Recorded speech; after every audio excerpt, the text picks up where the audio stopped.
நம்ம சேனல்ல தொடர்ந்து நிறைய நடிகைகள் மற்றும் பிரபலங்களோட பயோகிராஃபி பார்த்துட்டு இருக்கோம். அந்த வகையில இன்னைக்கான பிரபலத்தோட பயோகிராஃபி பார்க்கலாம். இவங்க நடிக்காத சீரியலே இல்ல. அதுவும் பிரபலமான முன்னணியில இருக்கக்கூடிய நிறைய சேனல்லையும் நிறைய சீரியல் நடிச்சிட்டு இருக்காங்க. அது வில்லி கதாபாத்திரமா இருக்கட்டும், இல்லனா ஒரு நல்ல மருமகளான ஒரு கதாபாத்திரமா இருக்கட்டும், இவங்களை நடிக்கிறதுக்கு ஆளே இல்லப்பா அப்படின்ற மாதிரி தான் சீரியல் திரையுலகில வளம் வந்துட்டு இருக்கக்கூடிய நடிகை சுனிதா ஸ்ரீனிவாசன் அவர்களை பத்தி பார்க்க போறோம். வாங்க பார்க்கலாம்.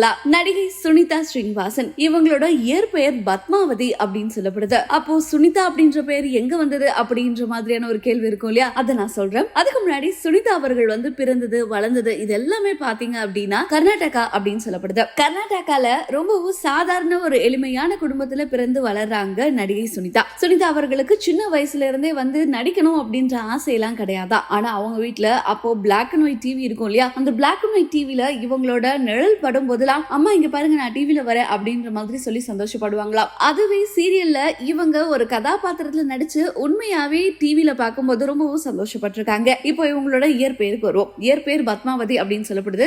இவங்களுக்கு கூட நினைவு இல்லையா இந்த மாதிரி ஒரு பெயர் இருந்தது அப்படின்னு.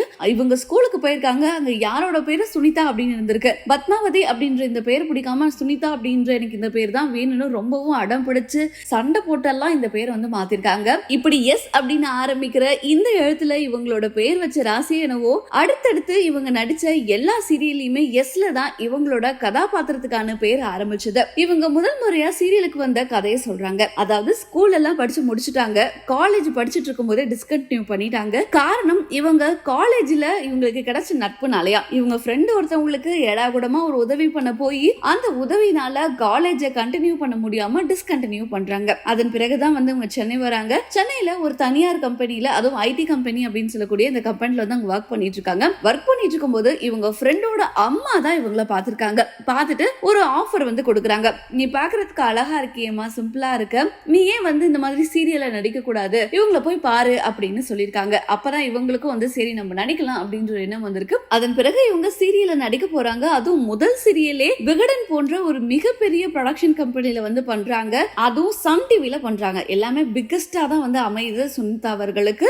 தெய்வ மகள் அப்படின்ற விகடன் பேனர்ல சன் டிவில இவங்க நடிக்கிறாங்க. அதுலயும் கதாநாயகனுக்கு தங்கச்சியா நடிக்கிறாங்க. அந்த ரோல் மிகப்பெரிய பெயர் வாங்கி கொடுக்குது நடிகை சுனிதாவுக்கு. அது மட்டும் இல்லாம நடிகை சுனிதாவுக்கு அது ரீப்ளேஸ்மெண்ட் கேரக்டரா தான் இருக்கு. இதுக்கு முன்னாடி வேற ஒருத்தவங்க நடிச்சிட்டு இருந்தாங்க, அவங்களுக்கு பதிலா தான் இவங்க அப்படின்னு இருந்தது. ஆரம்பத்துல ரொம்பவும் கஷ்டமா இருந்திருக்கு இவங்கள அந்த கதாபாத்திரத்துல ஏத்துக்கிறதுக்கு மக்கள் சைட்ல இருந்து. அதன் பிறகு தெய்வ மகள்ல இவங்களுக்கு ஒரு நல்ல ரீச் கிடைச்சிருக்கு. எங்க வெளியில போனாலும் நீங்க தெய்வ மகள்ல நடிக்கக்கூடிய இந்த கேரக்டர் தானே அப்படின்னு சீரியல் ரசிகர்கள் இவங்க கண்டுபிடிக்கிற அளவுக்கு இந்த கதாபாத்திரம் இவங்களுக்கு ஒரு மிகப்பெரிய வெற்றியை கொடுத்துச்சு அப்படின்னு சொல்லலாம். இருந்தாலும் அப்போ இவங்க சீரியல் நடிக்கிற புதுசு அப்படின்றதுனால சீரியல்ல இருக்கவங்கள பத்தியோ இல்ல சீரியல் உலக பத்தியோ உங்களுக்கு தெரியலையா. முதல் முறை டைரக்டர் போய் பாக்குறாங்க. டைரக்டர் ஆடிஷன் பேர்ல ஒண்ணுமே பண்ணல, ஜஸ்ட் மேலே கீழே பாக்குறாரு, ஓகே அப்படின்னு சொல்லிடுறாரு. உடனே இவங்களுக்கு இப்படிதான் இருக்கும் போல இருக்கு சீரியல் ஆடிஷன் அப்படின்னு நினைச்சிட்டு வந்திருக்காங்க. பிறகு ஷூட்டிங்க்கு போறாங்க. ஷூட்டிங்க்கு போன பிறகு எல்லாமே பெரிய பெரிய சீனியர்ஸா இருக்காங்க. இவங்களுக்கு நடிக்கிறதுக்கு கொஞ்சம் கஷ்டமா இருக்கு, எப்படி இன்ட்ரோ கொடுத்துக்கிறதுன்னு தெரியல. ஆனா வாலண்டியராவே மூத்த நடிகர்கள் இன்ட்ரோடியூஸ் கொடுத்தோன்னே இவங்க ரொம்பவும் கம்ஃபர்டபிள் ஆயிட்டாங்களா. கம்ஃபர்டபிள் ஜோன்ல தான் வச்சிருக்காங்க. அந்த ஃபேம்லயே இவங்களுக்கு மறுபடியும் சீரியல்லே கதாநாயகியா நடிக்கிறதுக்கான நிறைய வாய்ப்புகள் வந்தது. அப்போ விவரம் தெரியாததுனால கதாநாயகியா நடிக்கிறதுக்கான வாய்ப்புகளை இவங்க வேணான்னு சொல்லியிருக்காங்க பயந்துகிட்டு. இப்போ அந்த டிசிஷனை ரொம்ப ரிக்ரெட் பண்றதாகவும் பல இன்டர்வியூஸ்ல சொல்லியிருக்காங்க. தெய்வ மகளுக்கு அடுத்து சுமங்கலி அப்படின்ற ஒரு சீரியல் சன் டிவில மறுபடியும் பண்ணிட்டு இருக்காங்க. ஆனா தெய்வ மகள் சீரியல்ல கிடைச்ச ஒரு ஃபீல் இவங்களுக்கு கிடைக்காம போகுது. அதுக்கப்புறமா இவங்க திருமண வாழ்க்கைக்குள்ள போறாங்க. திருமணம் பண்ணி அழகான ஒரு பெண் குழந்தையும் இவங்களுக்கு பிறக்குது. சீரியல்ல இருந்து 2 வருடங்கள் பிரேக் எடுக்கிறாங்க. இவங்களோட திருமண வாழ்க்கை அப்படின்னு பாத்துக்கிட்டா பொதுவாவே சினிமாவா இருக்கட்டும் இல்ல சீரியலா இருக்கட்டும், திருமணம் ஆயிடுச்சு குழந்தை பிறந்துடுச்சு அப்படின்னா கம்பேக் கொடுக்க முடியாது, இல்லைன்னா வீட்டுல வேணான்னு சொல்லுவாங்க அப்படின்ற ஒரு விஷயம் இருக்கும் இல்லையா. ஆனா இவங்களுக்கு டோட்டல் ஆப்போசிட்டா வீட்டுல நல்ல ஒரு சப்போர்ட் கொடுத்திருக்காங்க. கணவர் ரிலேட்டிவ் அப்படின்றதுனால எந்த ஒரு பிரச்சனையும் இல்ல. குழந்தை பிறந்து 2 வருடங்கள்ல நடிக்க போங்க அப்படின்னு சொல்லிட்டாங்க. இவங்களும் நடிக்க வந்திருக்காங்க. நடிக்க வரணும் அப்படிங்கும் போது தான் சீரியல்ல இவங்களுக்கு குழந்தை இருக்கா அப்படின்னு இவங்களுக்கு நடிக்கிறதுக்கான வாய்ப்பு கொடுக்கறதுக்கு யோசிச்சிருக்காங்க. அதுக்கப்புறமா மறுபடியும் இவங்களுக்கு சந்திரலேகா அப்படின்ற ஒரு சீரியல் கிடைச்சிருக்கு. அந்த சீரியல்ல வில்லி கதாபாத்திரத்தை ரொம்ப சூப்பரா பண்ணிருக்காங்க. மறுபடியும் ஒரு ஃபேம் கிடைக்குது. அந்த ஃபேமோடய இவங்களுக்கு ரோஜா அப்படின்ற மிகப்பெரிய வெற்றிக்குரிய ஒரு சீரியல் கிடைச்சிருக்கு. அந்த ரோஜா சீரியல்ல இவங்களோட நெகட்டிவ் கதாபாத்திரம் இவங்களை பட்டி தொட்டி எல்லாமே எடுத்து செல்லுச்சு அப்படின்னே சொல்லலாம். அந்த அளவுக்கு மக்களோட மனசுல இவங்க பதிஞ்சிருந்தாங்க.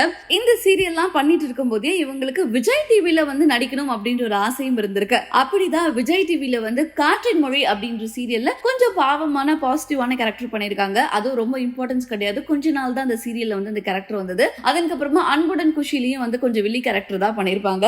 அப்படியே வந்து கலர்ஸ் தமிழ்ல வந்து பாத்தீங்கன்னா மதுரை சிஸ்டர்ஸ் அப்படின்னு சொல்லிட்டு சாயா சிங் அவர்களுக்கு தங்கச்சியா வந்து ஒரு சில கேரக்டர் வந்து பண்ணிருப்பாங்க. அந்த சீரியலுமே போட்டிருந்தது.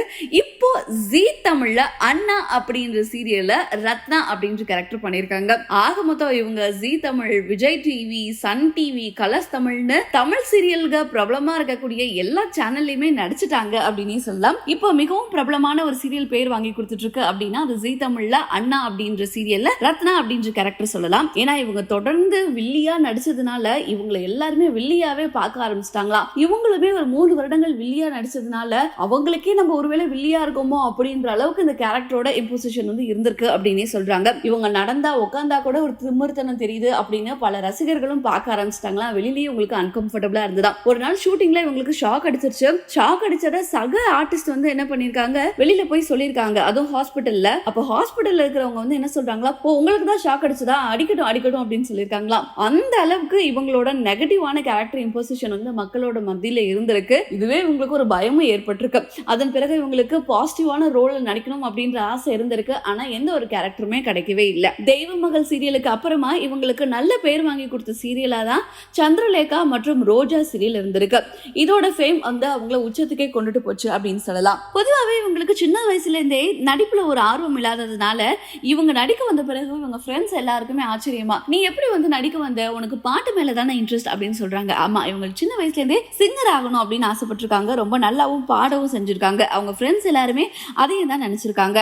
பொதுவாகவே இவங்க வந்து பாத்தீங்கன்னா இவங்களுக்கு வந்து அவங்க ஃபேமிலி கூட ஒரு நல்ல பாண்டிங் கிடையாதான். இவங்க வந்து சின்ன வயசுல இருந்தே கொஞ்சம் டிஸ்டன்ஸா தான் மெயின்டைன் பண்ணிருப்பாங்களா. கல்யாணத்துக்கு அப்புறமா தான் எல்லாருக்கிட்டுமே இவங்க நல்லா பழகவும் ஆரம்பிச்சிருக்காங்க அப்படின்னு சொல்லப்படுது. சின்ன வயசுல இவங்க முதல்ல வந்து ஸ்கூல்ல சேர்த்து வச்ச காசுல அயன் பாக்ஸ் எல்லாம் வாங்கி இருந்திருக்காங்க. அதுதான் இன்னைக்கு வரைக்குமே இவங்க மெமரபிளா வச்சிருக்காங்க அப்படின்னு சொல்லப்படுது. முதல் முறையா இவங்க ஐடி கம்பெனில வாங்கல சம்பளம் 8000 ரூபாய் அப்படின்னு சொல்லப்படுது. அதுவுமே ஞாபகார்த்தமா வச்சிருக்காங்க. அண்ட் இவங்க சீரியலுக்கு வந்த பிறகு 22,000 ரூபாய் சம்பளம் வாங்கியிருக்காங்க. அது ரொம்பவும் பெருமையான தருணம், என்ன மாதிரி எளிமையான குடும்பத்துல பிறந்து வளர்ந்தவங்களுக்கு அப்படின்னு சொல்றாங்க. இப்படி சீரியல்ல நடிச்சு பல மக்களோட மனசுல அவங்க வந்து இடம் பிடிச்சிட்டாங்க. ஆனா இப்போ வரைக்குமே அவங்கள நெகட்டிவான கேரக்டர் தான் எல்லாரும் சொல்றாங்க அப்படின்றதுனாலேயே ஜீ தமிழ்ல பிரபலமா பெற்றிருக்கக்கூடிய இந்த அண்ணா சீரியல்ல ரத்னா அப்படின்னு சொல்லக்கூடிய இந்த கேரக்டர்ல முடிஞ்ச அளவுக்கு நிறைய ஹோம்ஒர்க் எல்லாம் பண்ணி ரொம்ப பாசிட்டிவா அந்த கேரக்டர் வந்து மாத்திட்டு இருக்காங்க. சமீபத்துல கூட இந்த சீரியலோட ப்ரோமோல வந்து பாத்தீங்கன்னா கணவர் வந்து ஏதோ ஒண்ணு சொல்லிடுவாரு, அதனால மனம் வந்து கடல்ல குதிச்சிடுவாங்க. சோ அந்த சீரியல் ப்ரோமோ இப்ப செம ட்ரெண்டிங்கா இருக்கு அப்படின்னே சொல்லலாம். சீரியல்ல அவங்களால முடிஞ்ச அளவுக்கு பாசிட்டிவா வந்து மக்கள் மனசுல இடம் பிடிச்சிட்டு தான் இருக்காங்க. ரொம்பவும் பவ்யமான ஒரு முகமாவும் இருக்கும். அழகான குடும்ப வாழ்க்கையை பேலன்ஸ் பண்ணிக்கிட்டே இந்த போராட்டமான சீரியல் வாழ்க்கையிலையும் நல்லபடியா நடிச்சு நல்ல பேர் வாங்கி அவங்களுக்கான சம்பாத்தியத்தை ரொம்பவும் திறமையா சம்பாதிச்சுட்டு இருக்காங்க அப்படின்னே சொல்லலாம். நடிகை சுனிதா அவர்களை பத்தி. நடிகை சுனிதா அவர்களை உங்களுக்கு தெரியுமா? உங்களுக்கு எந்த அளவுக்கு அவங்களோட கேரக்டர் பிடிக்கும், உங்களுக்கு அவங்க நடிச்ச கதாபாத்திரத்துல எந்த சீரியல் ரொம்ப பிடிக்கும் அப்படின்றத கீழே கமெண்ட் பண்ணுங்க. அடுத்த பயோகிராஃபிகளை நம்ம பார்க்கலாம். அது வரைக்கும் நம்ம சேனலை தொடர்ந்து பாருங்க, மறக்காம சப்ஸ்கிரைப் பண்ணிக்கோங்க.